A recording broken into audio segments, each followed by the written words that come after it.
The personal views expressed by our podcast guests are their own and are not legal advice or official statements by their organizations. Hello, my name is Debbie Reynolds. They call me the Data Diva. This is the Data Diva Talks Privacy podcast, where we discuss data privacy issues with industry leaders around the world with information that businesses need to know now. I have a very special show today with my guest, Jim Amos. He is a human-first technologist, someone that I have really enjoyed following and interacting with on LinkedIn, and I'm happy to have you here. Thanks, Debbie. It's great to be on the show. Nervous, but excited to be here. Looking forward to the conversation. I'm right now the poor man's Ed Zitron, I would say.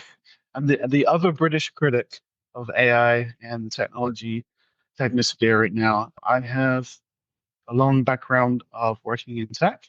I've had some long tenures at a couple of different tech companies and publishing companies. Started off in advertising a long time ago.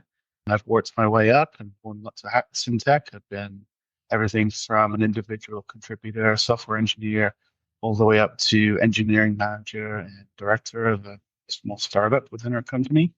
So lots of love for tech, even though I would say in the past few years I've become a little bit disillusioned by some of the things that have been happening in tech, some of the priorities that big tech companies have taken. So I am critical of some of the most recent innovations and revolutions in tech.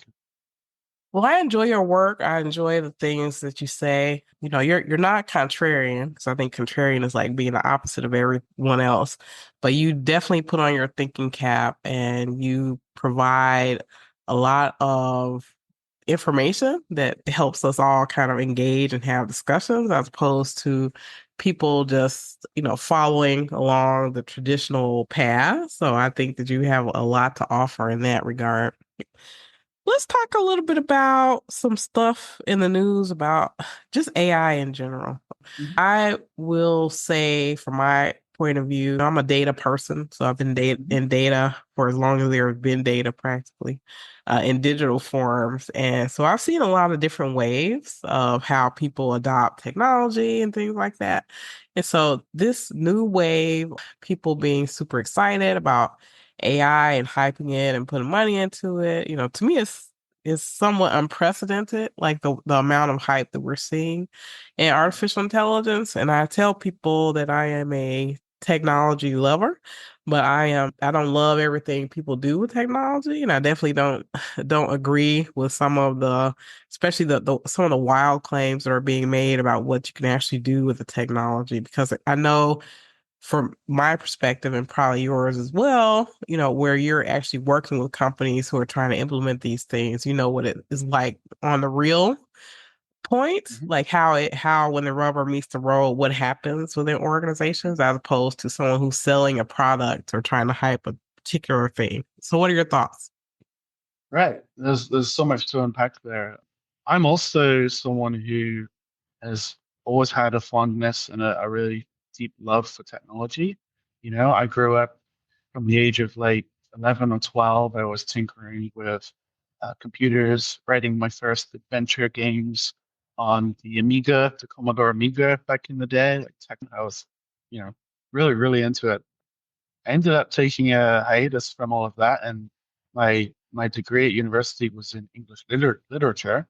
But then, with the emergence of the internet, I got back into it, kind of sucked back into the world, and rekindled my passion for technology and computers. I work with technologists in my current role, which is setting myself up as a technical career coach right now. So I'm still working with people in the tech industry. But you're right. There's been a shift, I would say, and it's almost like in some ways it's a repeat of what's happened before. We all have, or most of us remember or were around at the time when the dot-com bubble happened. You had hyper-inflated valuations for companies who came out and said, we have amazing new ideas. We're going to revolutionize the world. We're going to change everyone's lives. We're going to benefit the human race in so many ways. And ultimately, I think some of them did, but we all saw the fallout. We all saw what happened when the bubble burst, when all these valuations flattened out and realized, and companies and investors realized that a lot of these big ideas were just hyperbole and bombastic language and marketing spin. So, I think we've had a good decade or so in between where we've done some exciting things in tech. Big data has revolutionized a lot of industries, auto scaling, cloud infrastructure, serverless. All of these technologies have accelerated businesses and, helped individuals and have created, massive ecosystems, a lot of jobs and a lot of revenue for everybody. And it's been great for the individuals who work in the tech industry, software engineers as well. Software engineering has become one of the best jobs to have in the Western world, and even in other parts of the world too. But now, I think something shifted, something happened. We have, in the past few years, come to the realization that social media didn't really solve the world's problems the way we thought it might. It did bring us together, but it also polarized us and captured our attention too much and turned us into kind of, you know, data zombies to be harvested at will by big tech companies. And, we know it's had harmful effects on society and on children, on minds of our young people. And it's had polemic effects in politics and other areas. So I think coming off of that, I think big tech companies realize that they need bigger ideas, they need new ideas. There's no more way to skin the cat that already exists. Social media, there's nothing, there's no more juice we can get out of that. And so it's time for bigger ideas, more bold ideas. And AI is something that obviously has existed for a long, long, long, long time. There were scientific studies and professionals working on scientists working on artificial intelligence in the 1950s. The first LLM was invented in like 1954 or something. So I think that was called ELIZA. And so there's this like long history of human beings trying to create artificial intelligence. And it's only recently that big tech has decided that this is something that could be profitable, it could be marketable if you throw enough compute at it, if you throw enough marketing spin at it, if you get people excited about it. But unfortunately, it's coming across right now as snake oil because because the fruits of that labor, because the return on investment has not really presented itself. And, leaders of these big tech companies are not really able to defend their position. They're not really able to market their own products in a way that has made people excited. Ed Zitron was writing in his blog about how Microsoft 365 and their Copilot offering to enterprise customers has seen very little uptake. It's like between 0.4 and 1%, I think, of premium subscribers who are willing to pay for their Copilot AI. And of that 0.4 to 1%, very few customers have reported that it was kind of a game changer for their company. They haven't really reported back on the value that's been derived from these offerings. And that's why people like Ed Zitron and Paris Marx and Adam Conover and people like myself, just people who are sharing what we can about the situation on LinkedIn and X and other platforms. That's why we are perceiving this as a hype bubble because it just has all of the characteristics of a hype bubble and none of the characteristics of a legitimate, sustainable, valuable product. There's it's like there's just a big nothing burger at the end day. I'd say like it's very strange that we have spent billions and billions of dollars, and we've also used up hundreds of billions of liters of fresh water to cool the data centers. And what is really the end result of that? Uh, I'm definitely I'm being overly critical probably at this point, but what we've seen is products that allow you to summarize emails, allow you to generate PowerPoint decks, very kind of basic PowerPoints. It allows you to capture the output of a meeting, automated meeting output. You can create dad jokes. You can create really bad rap songs, really bad country and western songs.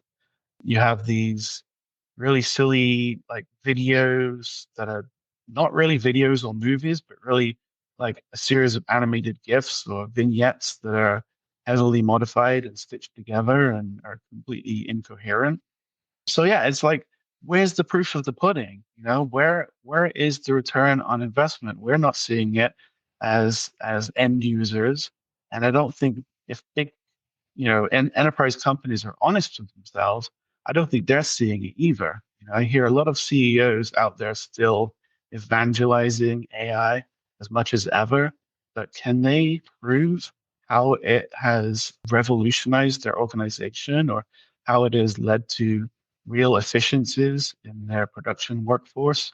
I don't see that. I've seen a couple of biased studies that were, paid for by Microsoft, but I don't see how much credence we can lend to something like that, because of that inherent bias. Yeah. Yeah, I think you're right. I guess a couple things that I would love to just highlight based on what you said. One is that, companies, in order for them to really gain value in using artificial intelligence, they have to have good data and good data management. And a lot of companies don't have that. That's first thing. Sure. And then before we saw all this hype around, especially generative AI, artificial intelligence systems used to be very purpose-built systems. Hmm. They were very low risk because they were limited in what they could do.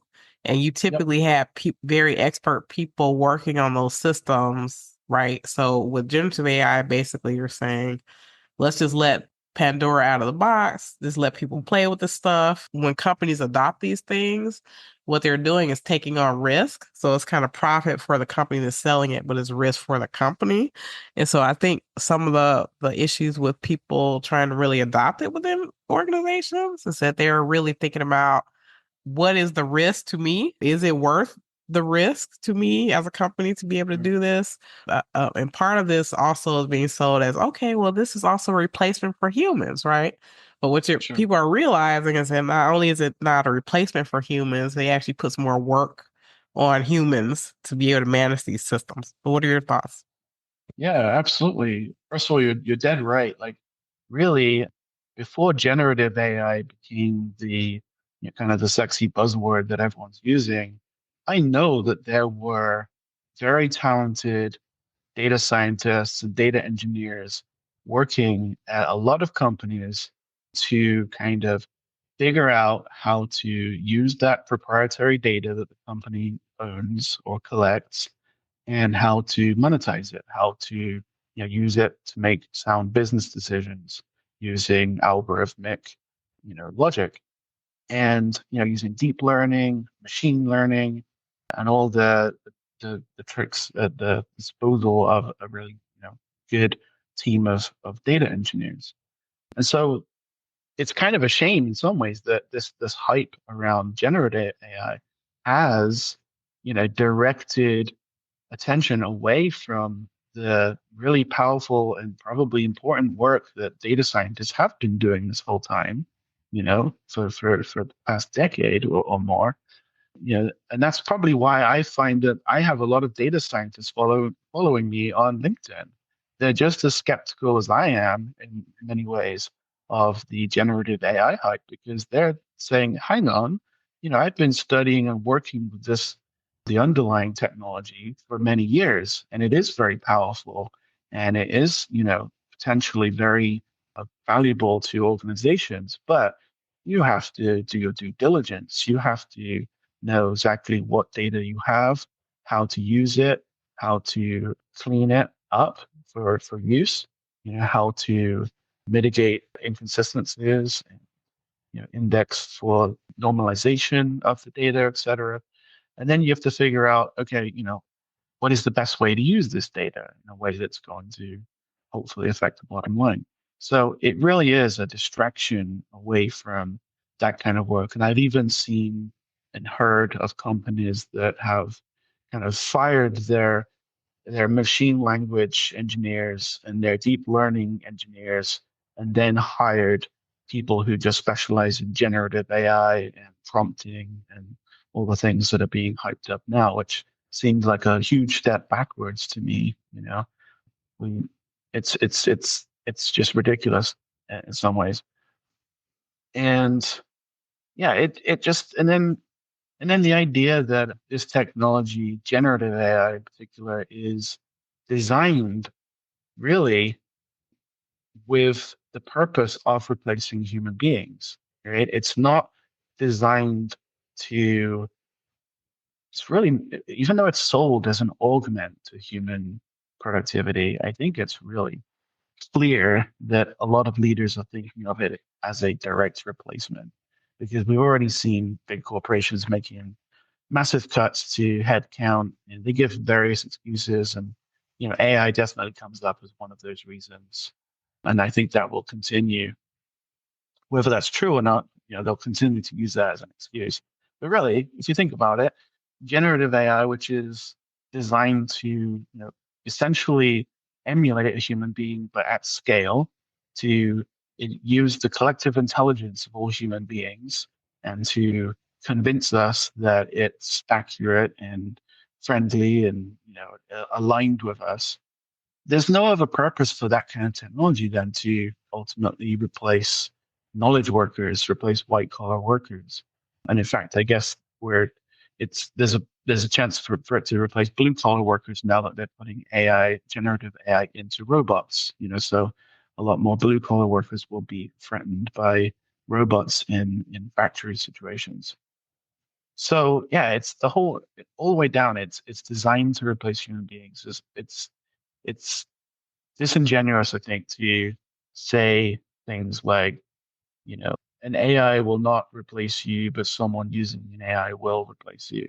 Because at the end of the day, these things are being designed to think for themselves, even though that hasn't been achieved yet. The ultimate goal is for a machine to think for itself, in which case you don't need a human in the loop anymore.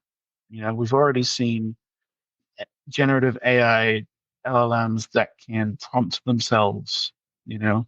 So the prompt engineer job is already like a thing of the past. That only lasted, a year or so. That's not really a legitimate career path anymore for anybody. And I think, well, if if the technology improves on the kind of scale that big tech leaders keep touting, then we could only assume that the ultimate end result is more and more humans being replaced. And that makes me think about, like, what is on the minds of these big tech leaders when they design a system, when they release a system into the wild, like you said, that has this potential to cause huge shockwaves across every industry potentially, and to result in mass layoffs of millions and millions of people across the country and across the world. What is their plan for dealing with the aftermath, for dealing with the fallout from something like that, if that were to happen? I'm not confident that there is a plan. People like Sam Altman shrugs his shoulders, and he jokes about there being like a 50-50 chance that a super intelligence, an ASI that's created by OpenAI one day could annihilate the human race. 50-50 chance. And even if that doesn't ever happen, even if that's completely, ridiculous, he he did write a manifesto that talks about how the AI will eventually replace most median humans, what he calls median humans. It's a lovely way to talk about your fellow human beings. But he talks about that, and he also talks about how it could spell the end of capitalism itself, and how it's going to, drive this cataclysmic change in the economy, and how fiat currency would collapse. Of course, he has a backup plan for himself, and that's his other business, which is called WorldCoin, which is his plan to like replace fiat currency with his own crypto coin, as long as everybody scans their irises, like they're looking into the Palantir of Sauron from Lord of the Rings. It's just wild. That you know, you, there are tangents you can go on from there about how Sam Altman, Zuckerberg, Elon Musk, Mark Andreessen, and people like that. They they almost think about the future of AI in religious terms, like in a techno-utopian terms.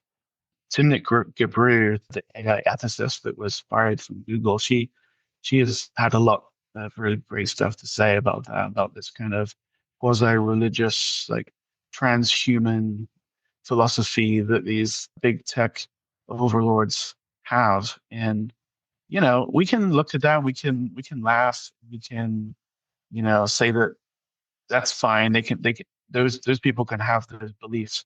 Doesn't really affect us, but these these tech billionaires have so much wealth and so much influence because of that wealth that I think we do need to think about what is their overarching philosophy and what is the end game that they're playing towards. Because ultimately, it could affect all of our lives. I think that this this mission to create AGI or ASI it goes beyond anything any business has ever attempted to do. And if you think about it, they're trying to create a god or a new species. That's something humanity has never attempted. And the promise is that this new god will, I don't know, cure cancer. It will solve the climate crisis for us. It will, lead us into to space exploration. Like it will create novel science. It will unlock the mysteries of the universe for us. I like the idea of some of that. I'm a fan of novel science. I'd love for us to, be able to populate deep space and uncover the mysteries of dark matter, and finally solve the problem of nuclear fusion. And of course, I want to cure cancer. I've lost several of my family members to it, so I'd love for an AI to be the solution to that. But there's no evidence that we're anywhere close to that.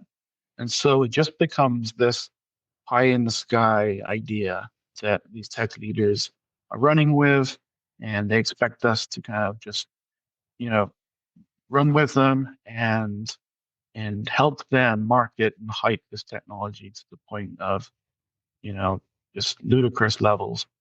And I don't know, that's just a real problem. I've never seen, there's never been another tech innovation that has been so exalted. Like I mean, and I'm partly the reason I'm a skeptic now is that I've also lived through, Web3, metaverse, blockchain, crypto, 3D printing. All of these things were cool on the surface and have potential, but they were overhyped and they never came to fruition. Like we poured billions of dollars of investment into these things and they never came to fruition. And so I can't help but think we're seeing the same thing again, but this time is 10x. They're going overboard on the hype.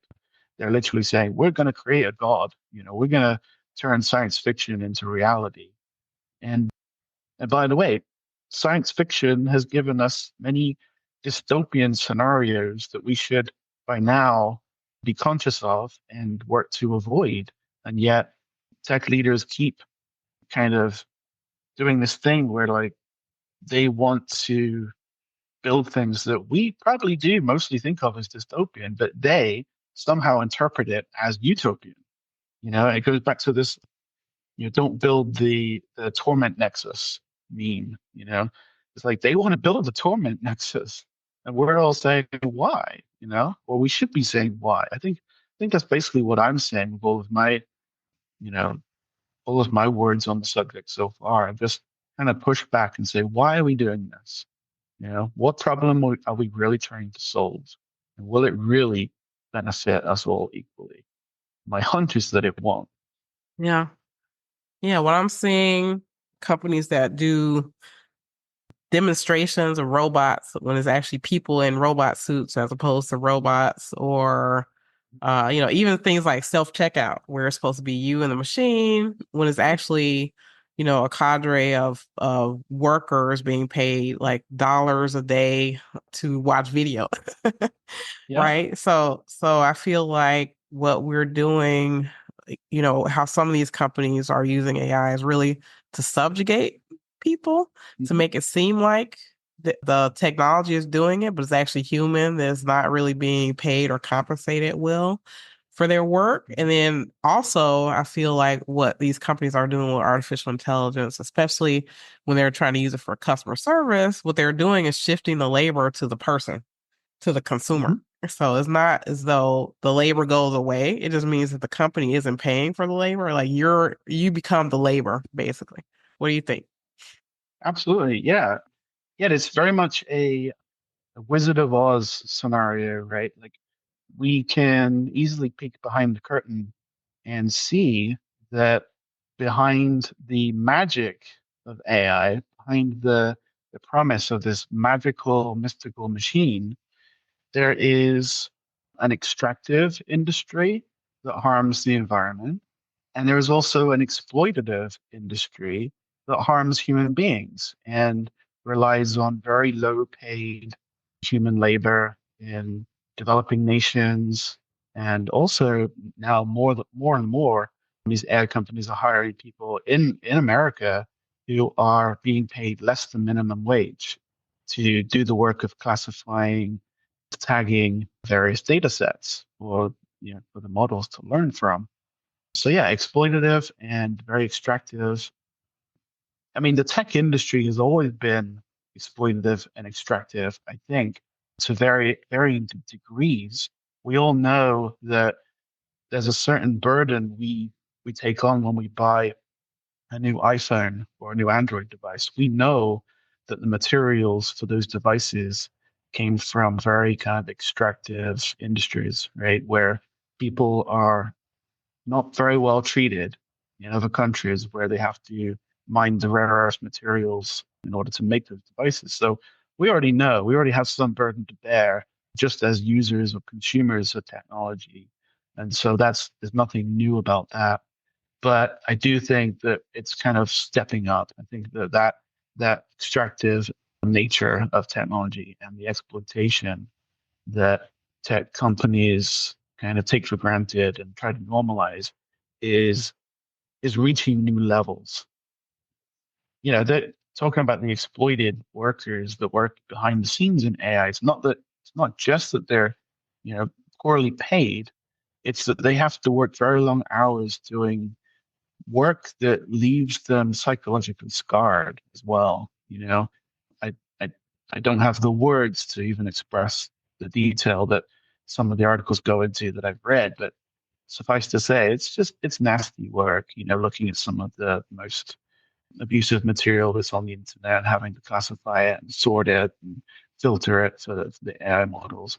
Nobody really should have to do that.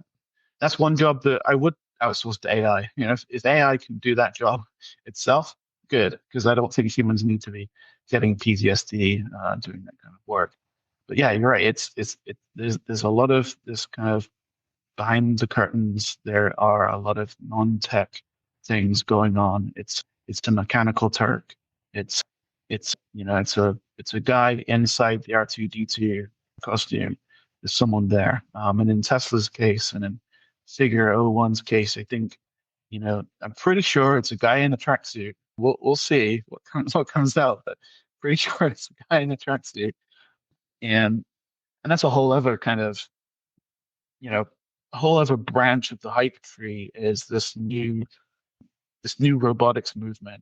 The idea that we will, as society, accept and be willing to pay for robot assistants in the home that basically do the same thing that human beings can do. So, and I know that I always get pushback from people who say, yes, but Jim, think about how great it would be for these robots to be able to assist people who are differently abled and who are like older and can't easily get around their house. And I agree, like that could be a great use of robotics. I definitely won't disparage that, but I don't think that's the main target audience for these tech companies. I don't think that's true at all, because when has big tech ever really prioritized people who are on the margin?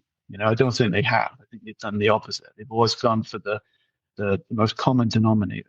They always want the biggest payout. So yeah. So I think they're designing robotics as like a weird kind of, I don't know. It's a weird faux pas. So I don't see how it really makes a lot of sense. Except to that marginalized customer, who actually would benefit from it.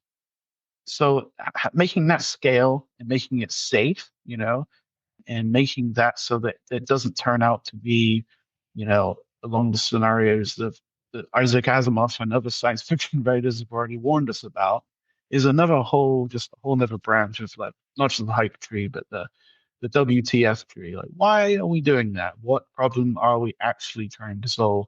I'm already quite capable of making a sandwich and folding laundry. I don't know if I need a robot in the house that folds my laundry, and the billions of dollars and the extraction that goes into that too. I always try to flip it around and think, well, what other problems could we be solving in the world with all of this money and all of this compute if we weren't chasing these kind of weird, kind of toy-like, examples? I think I think I've reached out something that Ed Zisman wrote recently. His answer is, this happens because none of these men in tech have any actual ideas, and these companies are not run by people that experience problems, let alone people that might actually know how to fix them. So it's like this, maybe it comes from the place of this disconnect. You've got these really rich billionaires who have a dream, and their dream is based, I don't know, something they imagined as children that would be cool. They watched the Jetsons or whatever when they were kids, and they're like, that would be cool.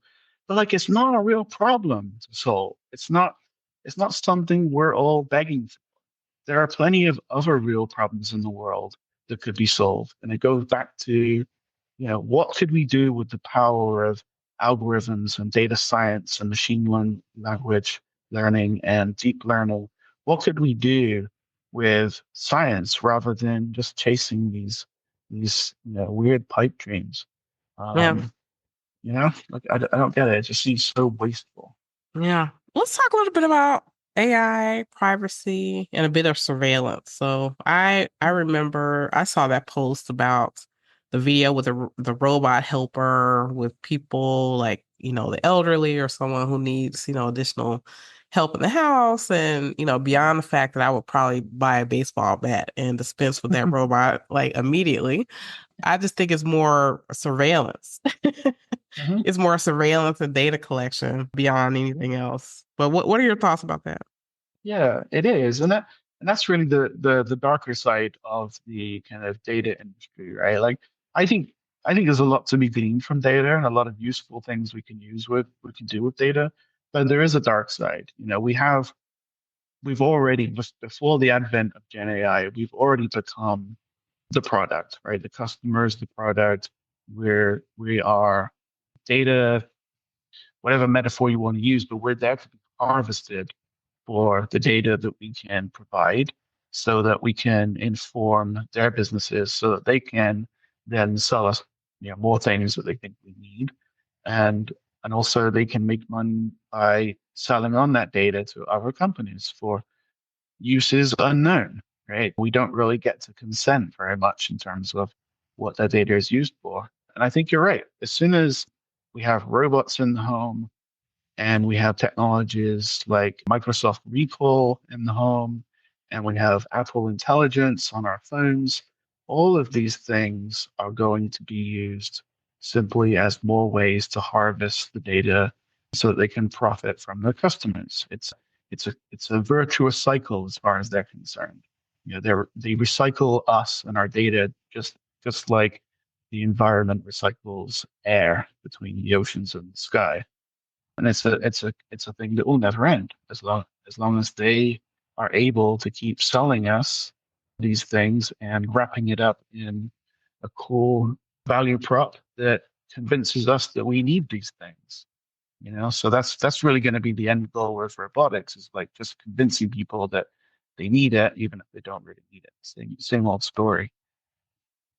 But some, again, some tech leaders see the pervasiveness and the kind of omnipresence of surveillance and technology not as a Black Mirror episode, not as dystopian, but as utopian.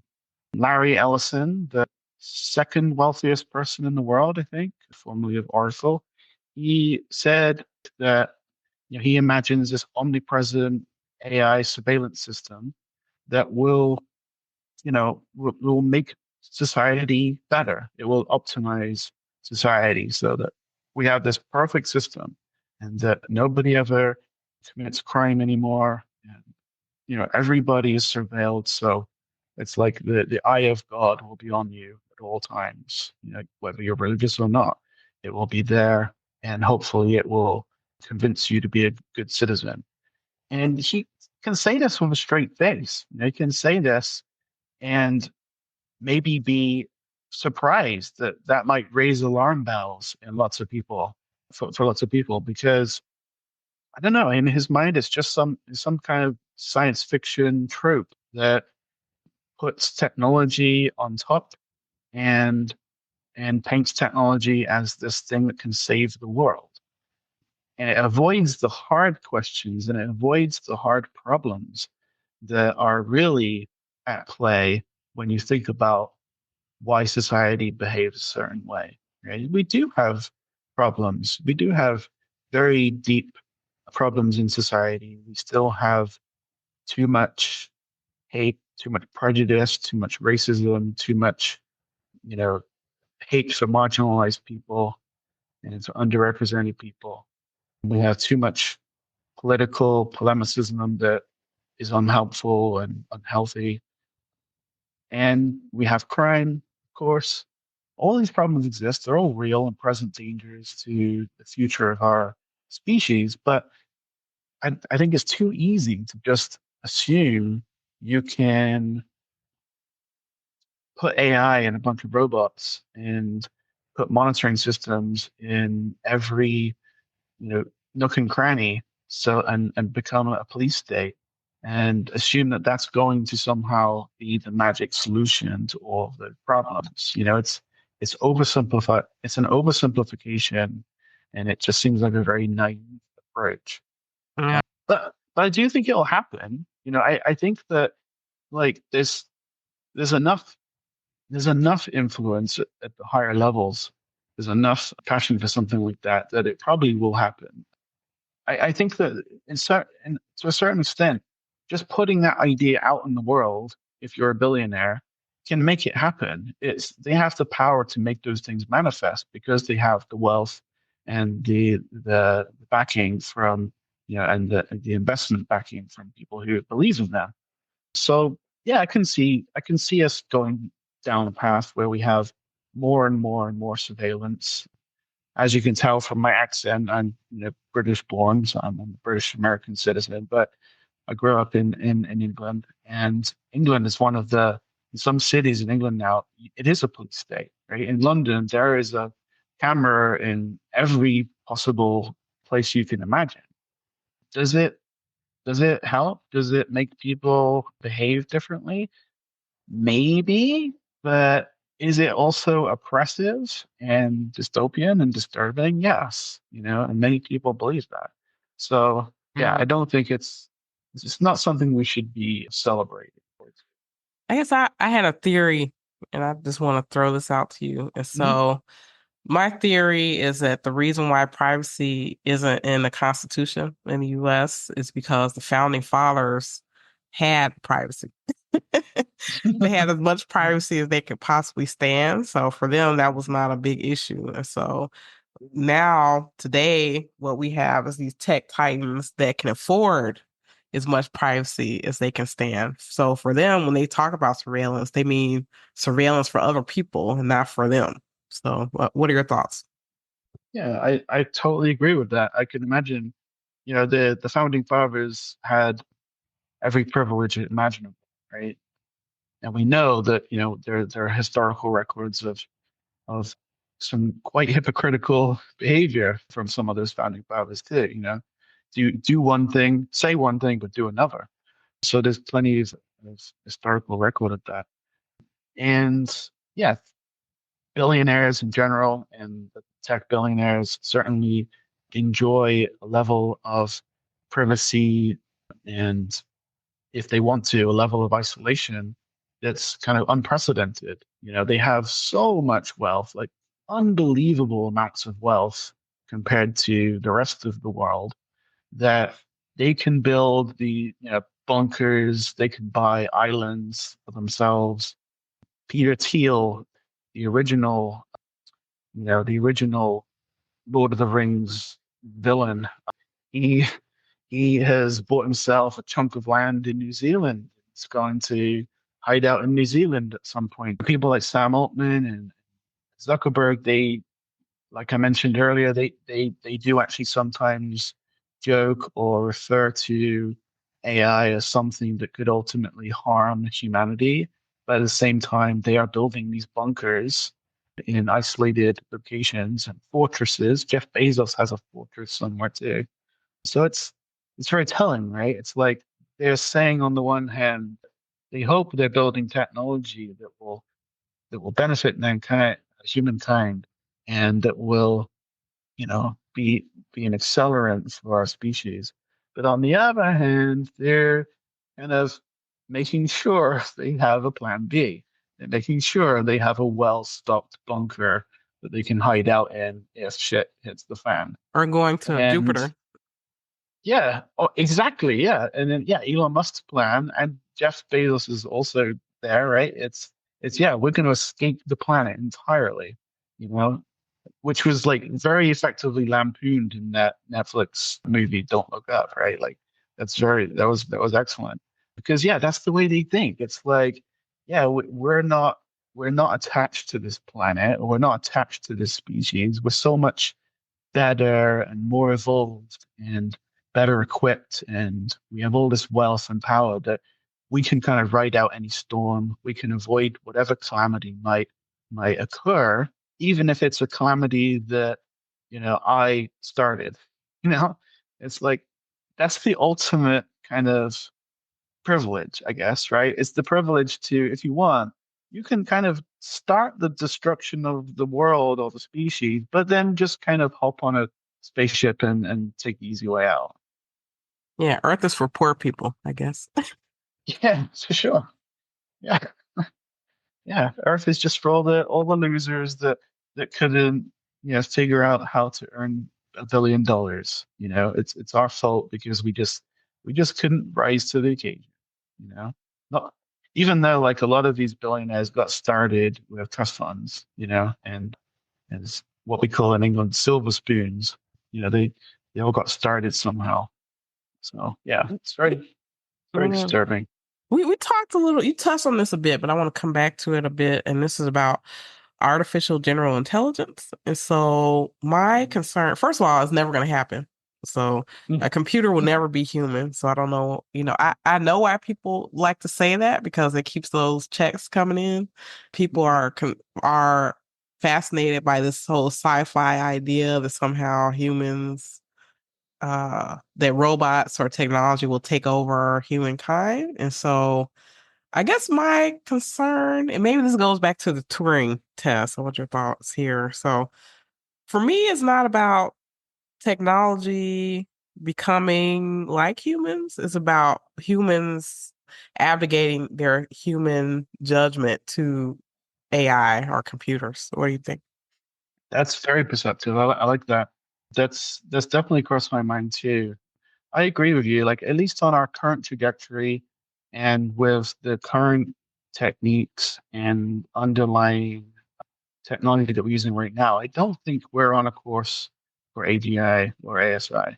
LLMs is not a step in the evolution towards that super intelligence at all. It's silly to think that. I think most data scientists would agree. People who are actually in the field would agree.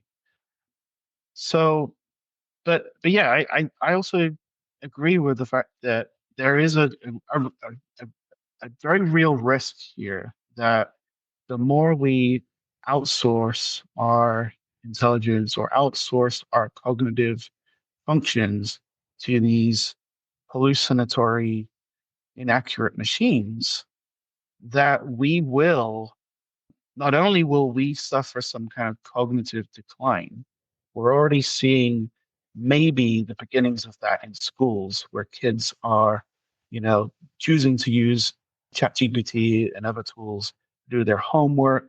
And some teachers are even encouraging that.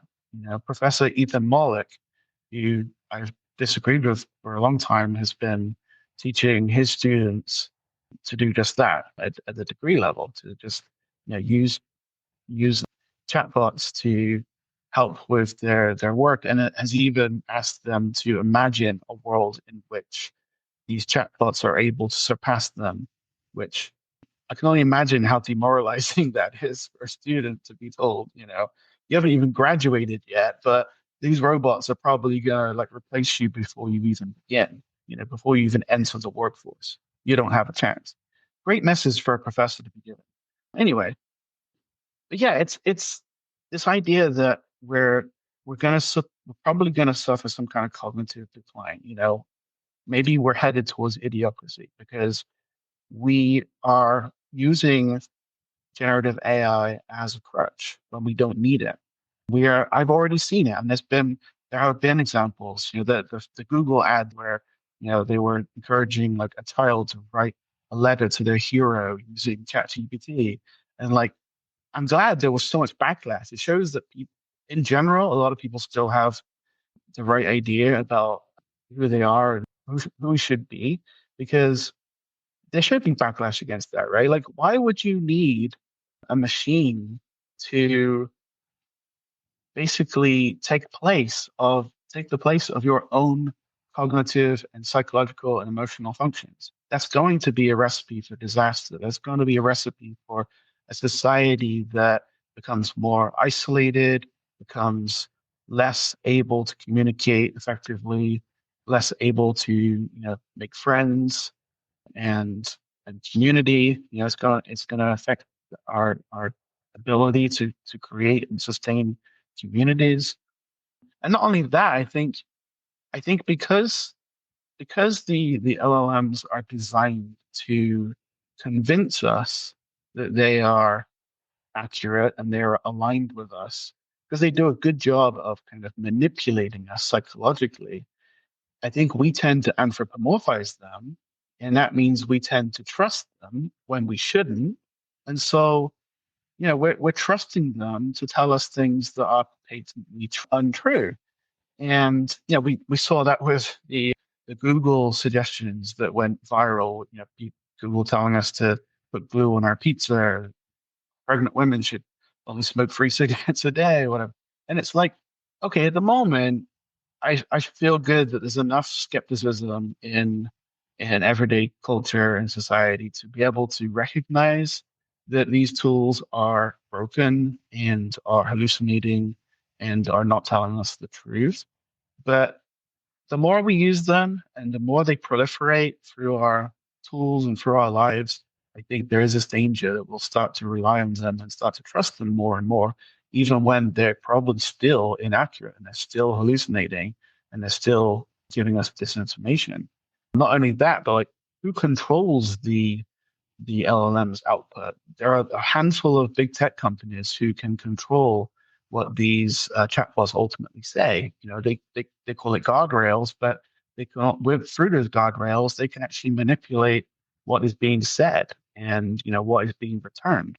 So if essentially they have the power if they want to dictate the way that those machines interact with us, and they can make them more coercive if they need to, or able to convince us of certain things, using it as a marketing or manipulation tool. So there's an inherent danger there too. And and then an AGI, if we ever do happen to create something that is more intelligent than the average human, or even a super intelligence that can somehow aggregate the collective intelligence of humanity and use it in ways that are real and tangible in the world, I think that we're going to end up in a bizarre situation where we have to assume that that thing is going to be aligned with us and will want to benefit us. And that may not be true at all. Robert Heinlein, back in the 50s, wrote a famous science fiction novel, The Moon is a Harsh Mistress.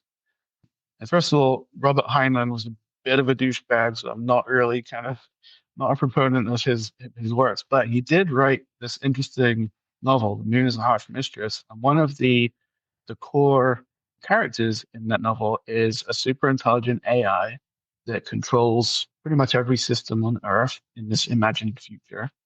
And I forget its name. I think they end up calling it Dave or something. And it has its tentacles into everything, every system you can imagine: weapons systems, defense systems, environmental systems, power systems. And one one software engineer, one kind of person on the IT crew has to go into the kind of the mainframe one day and help fix a bug. There's some this is 1950s technology, so there's like probably a tube on fire or something. And so the tech has to go in and fix it. While he's in there, he's able to talk privately one-on-one with this super intelligence. And the super intelligence ends up being very friendly with this technician. And so they become best friends. Anyway, to cut a long story short, and just spoil the entire novel so you don't have to read it, the technician and the AI become so friendly that the technician ends up leading a coup against the Earth government because him and his cohorts live on the moon, and they're being kind of oppressed. So they lead this rebellion against the Earth government, and the way they're able to win that rebellion is that they have this AI on their side, simply because the AI considers him a friend, considers him a personal friend. Something as simple as one relationship has changed the course of humanity. And so that again, in my mind, spells out like just this possible inherent flaw. If you create a super intelligence, but it has its own sentience and has its own personality and its own way of being in the world, it can be manipulated. It can, for any number of reasons, just another human being or another AI or whatever can come along and say, I think you should do this. And whether it's good or not for humanity is, that's going to be for history to decide. So it's just weird. Like, why would you create something that powerful that can be manipulated?